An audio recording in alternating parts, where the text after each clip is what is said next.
Hey everyone, Blugoblin here, the greatest goblin that ever lived, is back with another comic book review. Yes, I know it's a bit late, but you know what, better late than never. I got a big stack of books to review. I just got finished reading some of them, and I let it set for a day, for at least a day, to see how much of the book would be memorable.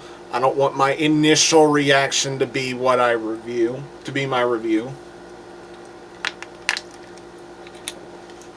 God, I've been real thirsty here lately, but yeah.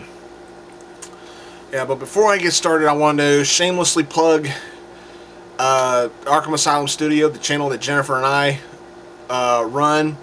We have just we got back into doing videos for that channel. We finally found some goofy shit to talk about and have fun with.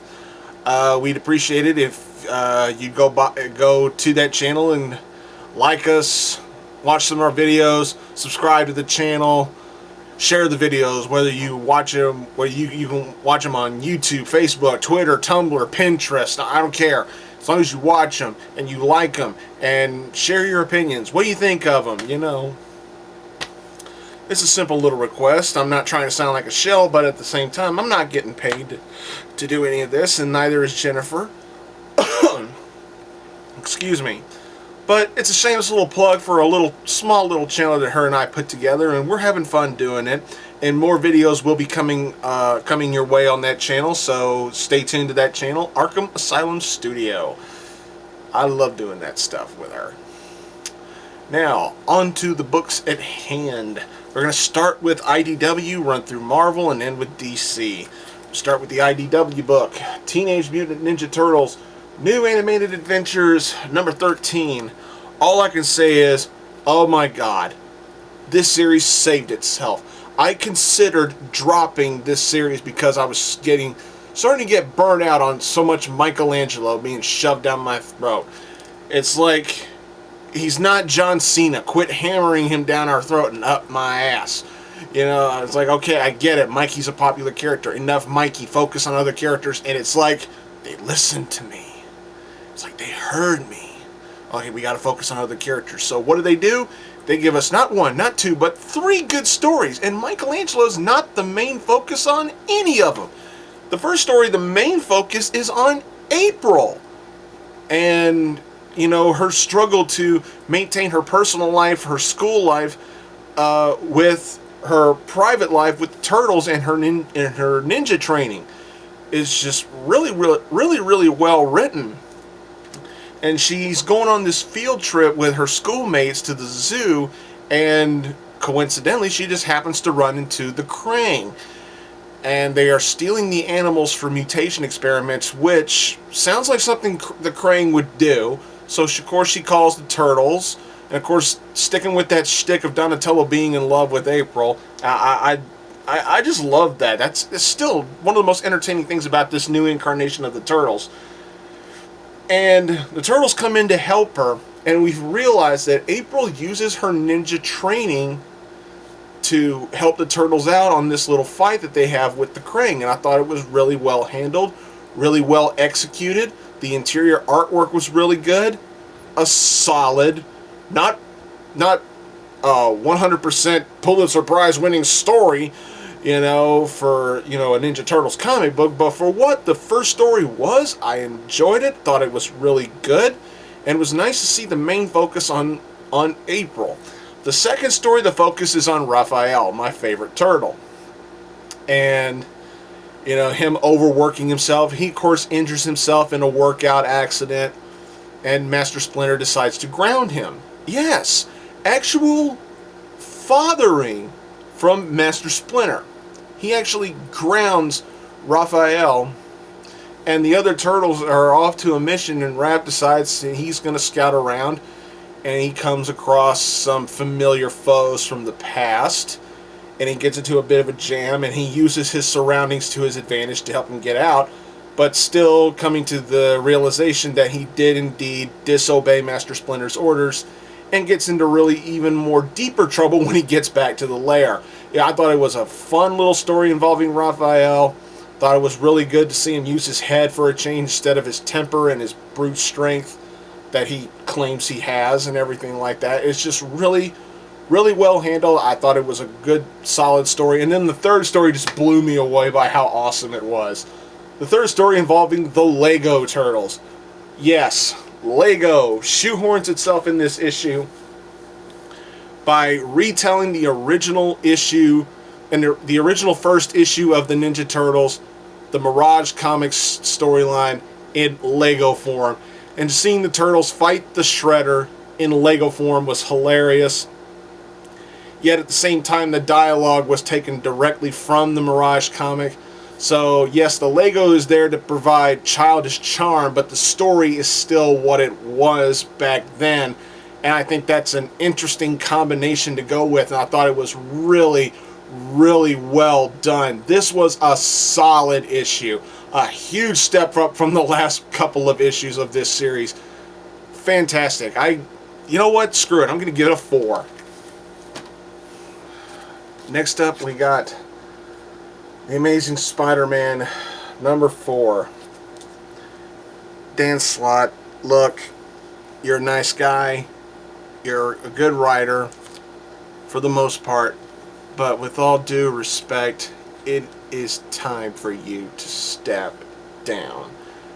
This book bothers me. Where do I fucking start? I'm gonna dissect this son of a bitch as much as I can. I feel like I have to, since Spider-Man's my favorite hero, but that doesn't mean I'm gonna be biased to everything he does. I will be glad to point out all the bullshit I see with Spider-Man. Where do I fucking start with this book? Let's start with a continuity error. The cover suggests that after the spider bit Peter, the same spider bit Silk. Her name is Cindy Moon. The same spider bit her apparently on the wrist, yet if you look at the story, on more than one occasion it is shown that she was actually bitten on the foot. That's a minor mistake, and you know, on any other day I would just overlook that and just go, whatever. But then we get into this whole thing of Peter once again running out on his business, having multiple people stick up for him. How long can we keep this shtick up? It's shown that Peter cannot run his own business the way he runs it. In the real world, this would be career suicide, to keep running out on your business without giving proper explanations why. But it's a comic book. We're supposed to suspend our disbelief or whatever. I'm gonna go ahead and say it. Peter would make a horrible businessman the way he conducts business of a company he fucking owns. But then we get to the way this ties into Original Sin, which, by the way, I have not read a single piece of Original Sin. I don't know what's going on, nor do I fucking care. The Watcher gets killed. Whoopee, whoopee, whoopee, whoa. So the Watcher gets killed. I know Marvel too well. Any character, with the exception of Jean Grey and maybe Thunderbird, with the exception of them and maybe Banshee, there's a huge chance, okay, that the Watcher and anybody else that dies in Original Sin will probably get brought back to life in less than a year from now. I was not excited to read Original Sin. I still am not. I'm not reading it. I don't fucking care. But I do see why this was tied into Original Sin. The villain Orb uses one of the Watcher's eyes to get into Peter's mind and make him see memories he didn't know he had about Cindy Moon.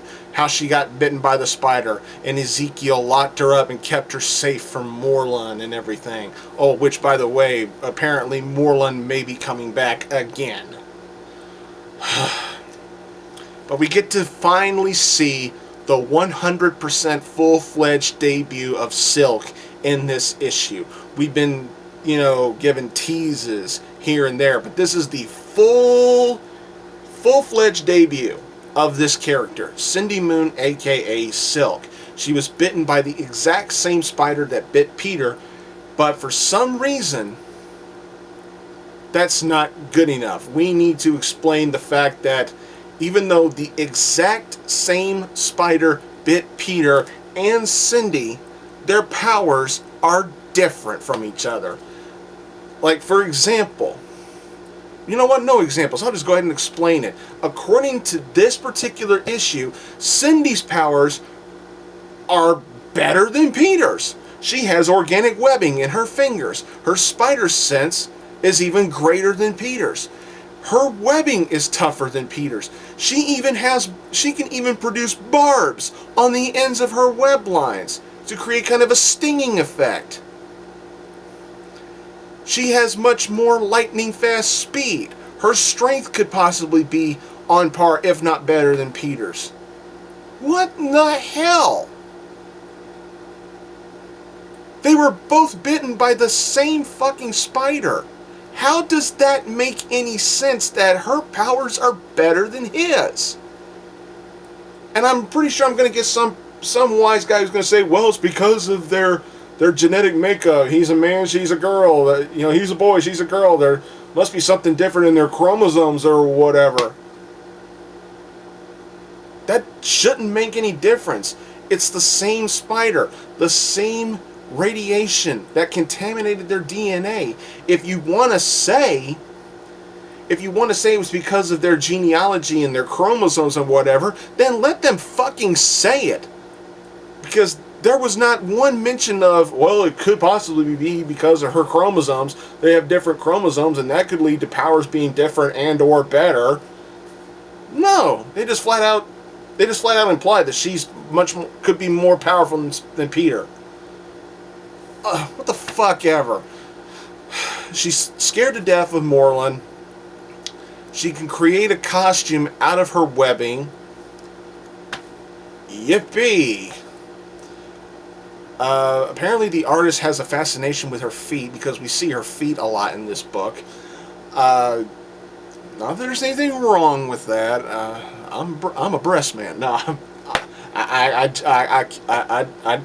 just playing around. I'm just playing around on that one. But yeah, it's like lightning fast reflexes, spider sense to rival that of. They even reference the Matrix bullet time bullshit, and the fact that her webbing has barbs in it, and oh, let's shock everybody by having her and Peter hook up at the end of the book. Why? Why? Is it because they were both bitten by the same spider that they were, like, you know, scientifically and genetically drawn to each other that way? Is that what you're saying? Is that what you're why? And if even that's the case, which in a scientific way kind of makes sense, but at the same time, the moment at the end of the book was really, really hot-shotted and very rushed.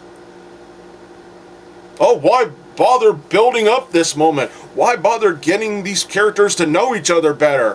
Why bother building up the moment where you think it's going to happen and it might not happen, but then it's going to happen again, or it's going to happen anyway? Now we'll just fucking do it. Why? You could have easily built this moment up. You could have easily used storytelling to get these two closer to each other. If this is the route you're going, if you're going to make these two a couple, an item, build it up. Build up the chemistry between the two of them. Get them more attracted to each other. Get them to know each other better. You know, the overall moment of when it would finally happen would be a much better moment once it was delivered that way. But instead, you fucking hot-shotted it, hit us with it out of nowhere and make us go, huh. And you wonder why I have a problem with it. You rushed it out of nowhere. You rushed it, made it happen out of nowhere with no build-up, no true explanation as to why it's going to happen. Adding to the propaganda and the spin doctrine that Marvel does with Spider-Man, oh, he can't be in a happy relationship unless it's with another superhero or with somebody who's got powers. He can't be with a normal person like Mary Jane. Except he was with her for 20 fucking years and something obviously worked, otherwise it wouldn't have lasted as long as it did.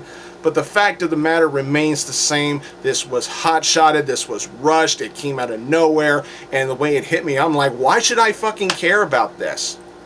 I'm honestly asking you that question, Marvel, and I'm asking this to Dan Slott. Why should I fucking care? Why?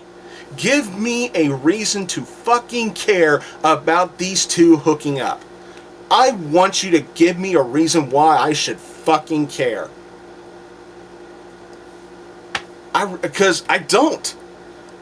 And I'm probably sure I'm going to catch a lot of hell for what I'm saying about this issue. And I'm sure there's a lot of people who thought this book was fantastic. They gave it a 4.5 or gave it a perfect 5 out of 5. You know what? I'm not one of those people. I saw all the bullshit in this book. I saw the hot-shotting, the nonsensicalness. This whole notion that somebody who got bitten by the exact same spider that bit Peter Parker could somehow be better than him. When Peter was the one that got bitten first, if you want to talk about logical science, Peter was the one bitten first, therefore he should be the more powerful one, not the person who got bitten the second time. Because technically, Cindy Moon was the spider's sloppy seconds. Why should she be better? Why should they be a couple when there was no build-up to this happening? There was no storytelling leading up to this moment. You could have easily dragged this out for another 3 to 4 months before leading to them actually hooking up. But instead, you rushed it out and gave me no reason at all to give one single fuck about it. This book gets a 2. Moving on to Daredevil number 6. Mark Waid, just awesome. Another tie into Original Sin. Once again, a story I'm not reading. I don't care to read it. Although, I got me a cool eyeball. But the thing is, there's another reason, like in Amazing Spider-Man, there was a reason why this tied into Original Sin. You know, Matt narrates that he went back to New York to help wrap some stuff up and everything, and he was also exposed to that eye that unlocked memories. Apparently, his father, Jack Murdock, was not the hero he thought he was. Instead, he was a wife beater. Okay. He was a wife beater. Gee, haven't seen that in the comic book hero's backstory before. Well, whereas it kind of worked in Spider-Man, using the eye to find out about the other person that was bitten by the spider, it kind of works against the storytelling. It's like, okay, you're rehashing, you're basically retelling a part of Daredevil's origin story. Okay, so his father was a wife beater, and now he no longer idolized the man he thought he knew as his dad. Okay, I'm hoping Mark Waid can keep rolling with that and make it work, because right now I'm not really feeling it. But he finds out some things about his mother, and he finds out some things about a convent that works in, I don't want to say vigilantism, because it doesn't really seem like that, but it kind of does have that vibe to it. But unfortunately, they're dealing with Wakanda, and things aren't going so well with Wakanda and their legal practices and everything. And shit's getting really, really bad for Daredevil in here. This was a good read, heavy on the drama, very heavy on the drama, good storytelling, good tense action in some parts of the book. This, to me, is still Mark Waid using that magic to make a story that ties into a story he has nothing on, that he's not working on, and he's trying to find a way, trying his best to make it work. This was not Mark Waid's best issue of Daredevil. It easily is not his best, but he has to tie it into Original Sin, and I can tell by the way this book was written, he tried his damn well best to make it work, and for that I do commend him for it.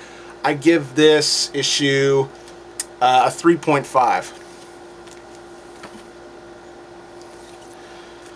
Moving on to Wolverine and the X-Men, number 6. Oh man, I was so disappointed with this book. I really was. I was looking forward to an awesome conclusion to this whole Quentin Quire, future Dark Phoenix, Evan, future Apocalypse storyline. I don't know what the fuck to call it. You know, the fear of the future or whatever. I don't care. Man, this disappointed me. Jason Latour did his best with the writing, but oh my god, they hired multiple writers to get this issue out, and god damn it, does it ever shine badly in here. So many artistic fuck-ups in here. There are some panels in here where young Quentin Quire, the present Quentin Quire, he's supposed to be a teenager. He looks like he's fucking 50 years old, yet at the end of the book, with the different artist, he looks like he's 11 or 12. It's just the artwork was so wishy-washy and so switchy-swatchy. It was so difficult to get through this book. Not to mention the plot pacing was mixed up and jumbled. We start in the future, then we go to the present, then we go here, then we go there, then we go back here, then we go back there, and here, and there, back here, and then we're in Phantom X's little pocket world called The World, and then we're back to the future, and then we're back here to the past, and we ended with the present with Quentin Quire fucking leaving the school after apparently inheriting the fortune of the Phoenix Corporation, which I didn't fucking understand. This was a tough issue to get through. I was so heavily disappointed. It was just a fucking jumbled mess in both the writing and the goddamn artwork.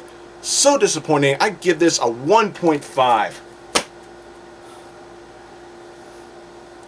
It gets 1 point for being a book, and it gets a half a point for at least trying. But that's it. Moving on to Aquaman number 33. Jeff Parker does a good job with this. This is the next part of the whole Chimera storyline. And this is a Chimera who can get into the minds of the sea animals, but also get into the minds of the Atlanteans. As we see in here, he can get into Arthur's mind. And he's partly a sea diver that Arthur saved, and partly a sea creature that Arthur killed. So the Chimera has a problem with Aquaman, both as his savior, as it's pointed out in here, as his savior and his killer.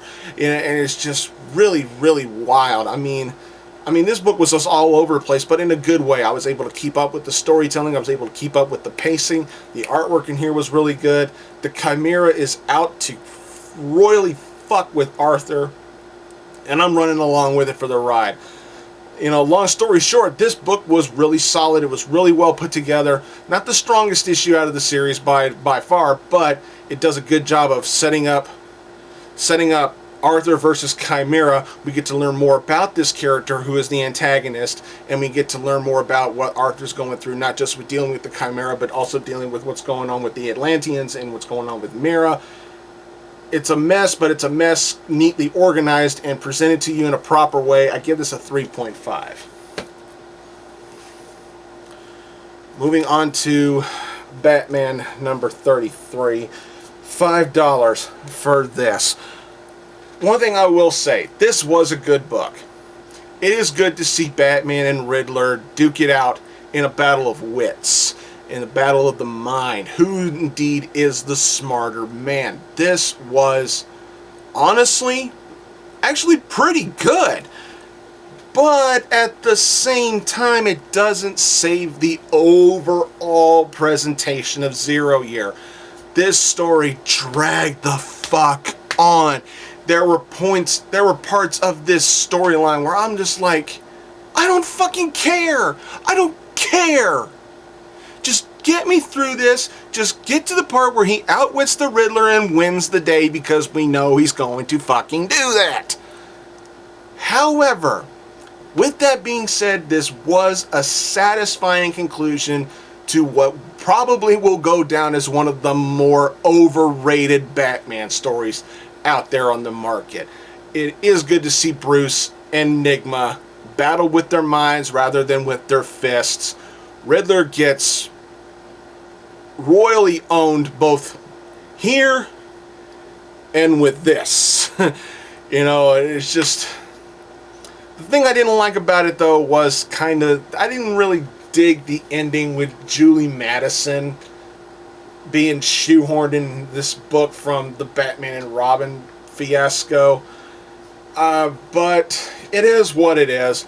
It wrapped up decently, but still, I still don't justify a $5 price tag for this, even though it did wrap up this overly long story up nicely. I give it a 3. I'm being nice. Moving on to Batman 66, number 13. We got a new team. We got a new creative team on this book. Jeff Parker's gone for now, but I can tell the new writer Soria tried his best to write this as if he was Jeff Parker, because it was really hard to tell any difference in the writers, because it was written in the same style that Jeff Parker gave it. But one thing I will say is we get a comic book based off a TV show, and the story is about Batman getting a TV show. Imagine that. The character of Batman is given a TV show. It's kind of like a detective noir story called The Dark Knight Detective. You know, it's a guy with a Batman cowl on, but he's in a suit, and he's an actual detective. And he ends every episode with, "I gave him the bat business." And it's a phenomenon. This is obviously DC poking fun at a TV show that's poking fun at themselves. You know, if you can understand that. But it works very well. I thought it was brilliantly handled. There were a few errors in here that, you know, I won't really sit here and nitpick about. But the antagonist of this book was Falseface. I'll go ahead and spoil that. But I just like the way this story ended. I thought it was hilarious. I thought it was really cool. You know, crime doesn't pay, but sometimes you can still get rewarded for it. I'm not going to go into detail as to why I'm describing it that way, but this was a fun issue. It's definitely not the strongest, but for what it was great. I enjoyed it. It's a TV show poking fun at itself while being poked fun at, I guess. I don't know. I give it a 3. Alright, moving on to Batman and Robin, number 33. This is part 2 of Robin Rises. Now, another shameless plug, go to my Blugoblin X channel and you'll see a video where I reviewed part 1 of this story, the Robin Rises Omega one-shot. Go check that out and listen to me review that book, and then come back here and read and watch me review this. This is part 2. Robin's sarcophagus has been taken to Apocalypse, and Batman is trying to convince the Justice League to give him the equipment he needs to go to Apocalypse and save Robin, get his body back, because he feels like there is a way to bring Robin back. And then that's where I get tested with this. Once again, another segment where the Justice League comes off like they're fucking gods who pass down judgment and have this unbelievable sense of authority. Does that sound familiar, Marvel? You do the same fucking shit with the Avengers. That's why I stopped reading Avengers comic books. I did love the Avengers movie because at least in the movie, they were actually portrayed as heroes and slightly looking like the underdogs, whereas in the comic books, they're portrayed as the fucking gods. And they have this unbelievable sense of authority. They have this unbelievable sense to cast down judgment, like what we say goes, motherfucker. No, I don't like that. They're not acting like heroes. The Justice League in this book, they act like a bunch of dicks. They just tell Batman, no, you're not doing it. But it's like, I'm surprised nobody said, and that's final. I'm surprised nobody fucking said that.